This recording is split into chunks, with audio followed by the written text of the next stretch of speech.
series tertentu yang memang mengajarkan bagaimana untuk bisa merilis soal trauma Saya ini. suka nih kalau hostnya udah Riset belajarin. ya.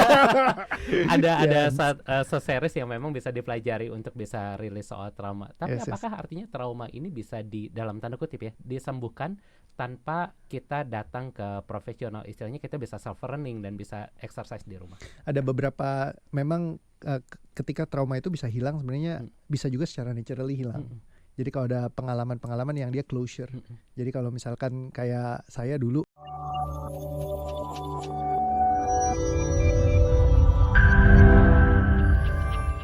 Kali ini kita masih membahas soal fakta versus mitos dari sebuah trauma. Ada beberapa orang yang ngomong kalau trauma ini bisa diturunkan. Jadi orang tuanya misalnya trauma takut pada kucing, anaknya juga biasanya akan ikutan takut pada kucing. Ini benar nggak sih Coach kalau trauma ini bisa menurun secara genetik? Oke.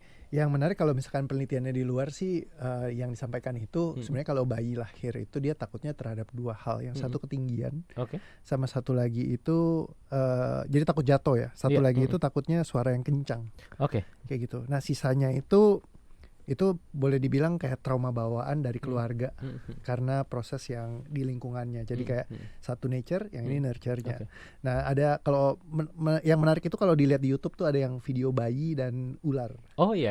Nah, jadi kayak ularnya dikasih lewat gede banget gitu, yang orang dewasa pada ketakutan. Bayinya santai. Banget. Nah malah ada satu bayi yang dia asik main gitu ya, terus tiba-tiba ularnya datang, ularnya digigit sama dia. Bukan ular yang gigit ya, gigit ular ya. Padahal orang tuanya udah pada ketakutan. Lebih berbisa kayaknya bayinya daripada ularnya.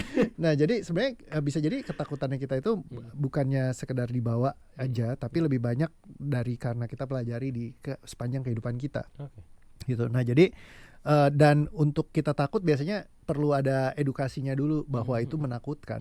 Contohnya kemarin saya baru aja Turbulence kan, yang pas ngalamin Turbulence sempat viral juga 1 juta lebih view-nya gitu ya, karena saya iseng ngerekamin gitu. Pas di dalam. Nah lagi Turbulence tuh lagi parah-parahnya. Jadi kayak bener-bener kayak wah semua orang teriak apa segala macam. Terus di situ ada yang ini, anak saya tidur aja. Dengan tenang. Iya, jadi benar-benar anaknya nggak ada takut-takutnya. Nah terus di bawahnya lagi ada yang komentar lagi, ini waktu dulu anak saya malah kayak main roller coaster. Jadi seneng gitu. Malah minta lagi ya. Jadi malah dia nggak takut sama sekali gitu kan.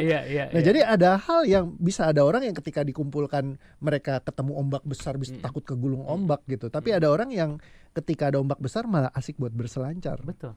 Nah jadi tergantung ya kita pelajarinya apa di dalam perjalanan hidupnya. Bisa jadi itu jadi sesuatu yang tidak menyenangkan atau bisa jadi sesuatu yang menyenangkan. Ya tergantung dari kita di edukasinya. Nah terus juga memang banyak yang kayak ketakutan-ketakutan itu ya munculnya yang repot itu kan spontan yang kita nggak sadarin dan ada shocking moment sebenarnya. Nah pintu masuknya trauma itu sebenarnya kalau orang ngalamin shocknya. Jadi misalnya saat kenyataan tidak sesuai sama ekspektasi. Nah jadi shocking momennya muncul, shocking momennya yang kerekam di dalam tubuh.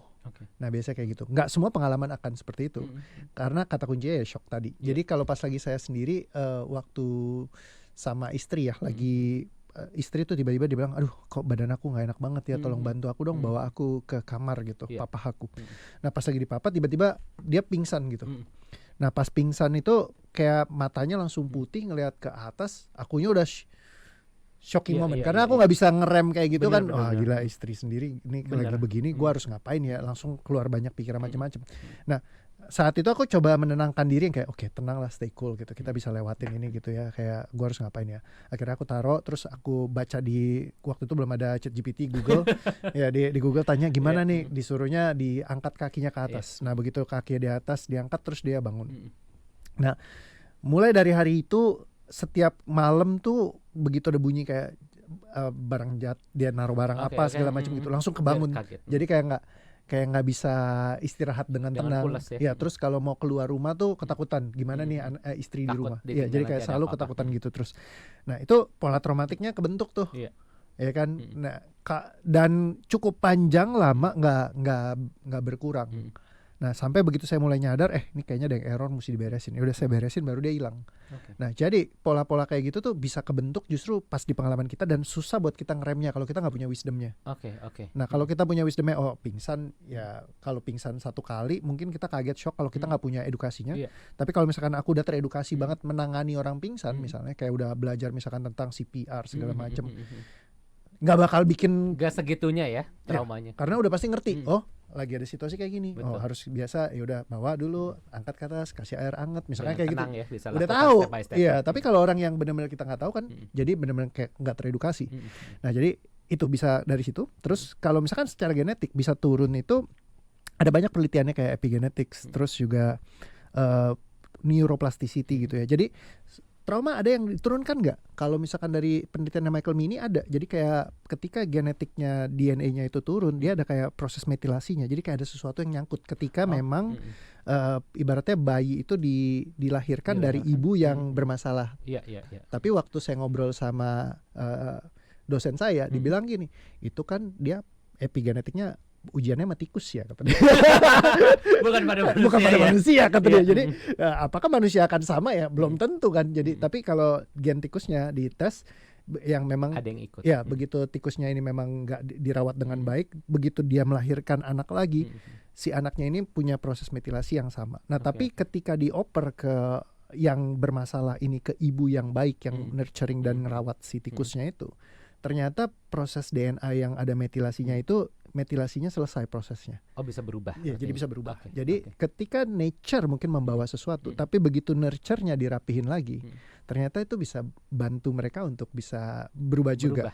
Nah, dan dari neuroplasticity juga kita belajar bahwa tubuh kita tuh plastisitasnya bisa banget untuk kayak ditata ulang.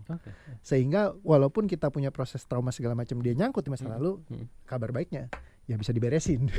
Kalau tahu caranya. Kalau tahu caranya, itu yang jadi penting. Kalau nggak ngerti. Kalau nggak ngerti, itu yang jadi PR besar ya. Betul. Tapi ini menarik Sobat Sonora. Jadi banyak orang kadang menyalahkan keadaan. Ya memang saya dari orang tua begini, keluarga saya begini. Tapi ternyata kabar baiknya adalah bahwa ini semua bisa diputus, bisa dirubah. Semua tergantung pada keputusan kita masing-masing untuk seperti apa menjalani kehidupan kita ke depan. Asal tahu caranya tadi. Asal tahu caranya. Asal tahu caranya. Nah, Coach, ini kan untuk tahu caranya. Yeah. Ini juga menjadi satu PR tersendiri. Yes. Sempat lihat di TikTok Coach Reo, Yeah. ini ada series tertentu yang memang mengajarkan bagaimana untuk bisa merilis soal trauma ini. Saya suka nih kalau hostnya udah Riset belajarin.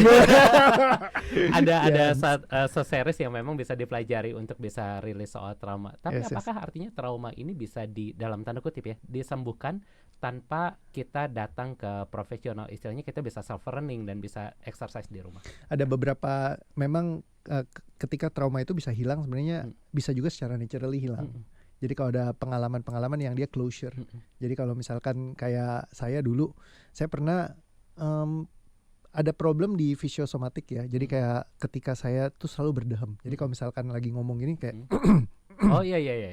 jadi ada orang yang kayak gitu kan. Betul, sering ya kadang gitu kan ya. Saya itu ada DPM-nya, dehem per menit. Jadi setiap kali di akhir sentences abis ngobrol segala macam, pasti saya akan akhiri dengan kayak gitu. Nah itu saya nggak tahu apa yang salah, cuman saya dikasih tahu sama, dulu waktu pertama kali saya belajar tentang hipnoterapi, dibilang katanya ini biasanya keterkaitan dari sesuatu yang mau diucapkan tapi ketahan. Nah jadi saya bingung nih, tapi nggak tahu apa yang salah kan. Saya coba dicari tahu, nggak ketemu. Saya periksa ke dokter dari level biologis, nggak ketemu juga gitu. Ibaratnya ini mungkin hormon yang berlebihan segala macam, tapi nggak ketemu titiknya di mana. Nah sampai satu hari ketika setelah lewat mungkin 3 tahunan gitu, saya ketemu sama mama mertua. Jadi pas ketemu itu cuman, oh ya Rio, ya Steph masih lagi mandi, ada Om nanti nemenin kamu ngobrol, Tante mesti pergi lagi dulu. Nah ketika mama mertua jalan, terus abis itu hilang. Jadi totally hilang. Gak ada lagi. Gak ada dahamnya lagi gitu. Nah jadi singkat kata, saya itu pacaran sama istri saya itu 7 tahun. Waktu saat itu kita Cukup backstreet panjang, ya? Jadi nggak pernah dikasih kesempatan. Waktu itu saya bilang ke istri saya mau dong ketemuin sama mama kamu. Tapi dia bilang jangan, belum waktunya. Nanti aja ya. Iya, kamu penghasilan belum ada, ini masih belum, ini karir belum bagus. Nanti yang ada begitu di ketemuin Langsung di counter ya. langsung disuruh putus gitu kan. Jadi dia nggak mau Oke, kasih. oke, oke. Nah ternyata itu yang ilustrasi sesuatu yang ketahan di dalam sistem saya. Nah dan itu secara naturally hilang polanya, fisiosomatiknya. Nah jadi kadang-kadang ada hal-hal yang terkait dengan seperti itu yang menyangkut di dalam sistem kita. Nah itu bisa bikin sampai ke level fisiknya kita juga. Nah dan ketika itu kan secara natural, cuman pertanyaannya berapa banyak natural closure trauma yang bisa terjadi dalam sistem kita. Salah satu klien ada yang bilang, kakak pembimbing saya bilang akhirnya dia selesai dari permasalahan laki-laki yang pernah memperkosa dia. Karena setelah 35 tahun selesai. Natural closure-nya apa? Orangnya udah meninggal. Oh, Jadi begitu meninggal, close ya. ya case close kan, udah beres gitu. betul. Jadi tapi kan nggak selalu kayak Betul, begitu nggak kan. bisa selalu mengandalkan begitu. That's why kita perlu belajar untuk intervensi gimana caranya buat kita secara nggak naturally lah ibaratnya, tapi kita bentuk gimana caranya supaya kita bisa memahami pola strukturnya traumanya kita, lalu kita bongkar. Nah makanya ketika yang di sana saya kasih ada playlistnya caranya begini gitu, mereka bisa belajar dan banyak yang sharing mereka ya udah keluar dari masalahnya dari menggunakan struktur yang itu gitu. Nah kadang-kadang ada struktur yang terlalu rumit aja. Nah karena ibaratnya case orang tuh komplikasinya lain-lain. Nah betul. yang ketika memang udah terlalu rumit, nah biasa rumitannya itu terjadi karena orang sering ngadon. Ngadon itu banyak reflektif. Jadi kayak kehidupan gue kok begini banget sih, begini. Oh, okay. Nah semakin banyak refleksi diri dan semakin belajar banyak konten-konten tentang hal-hal positif, itu makin hidup mereka jadi nggak ideal. Karena jadi di-compare ya? Ya, karena mereka tubuh kita akan komparasi terus. Okay. Dan semakin kita belajar banyak, oh harusnya orang tua tuh begini, keluarga nggak boleh toksik. Ini harusnya Jadi punya kantor banyak saya standar ya? harus begini apa segala macam. Nah, ketika standarnya banyak, kita jadi orang yang paling menderita di atas bumi. Iya, betul, Nah, betul. itu kayak ibaratnya adonan kue tuh diadon-adon, jadi makin parah. Nah, ketika makin parah ngeberesinnya makin susah. Oh iya betul. Karena kita akan makin harusnya tuh seperti ini, banyak standar yang ingin dicapai ya.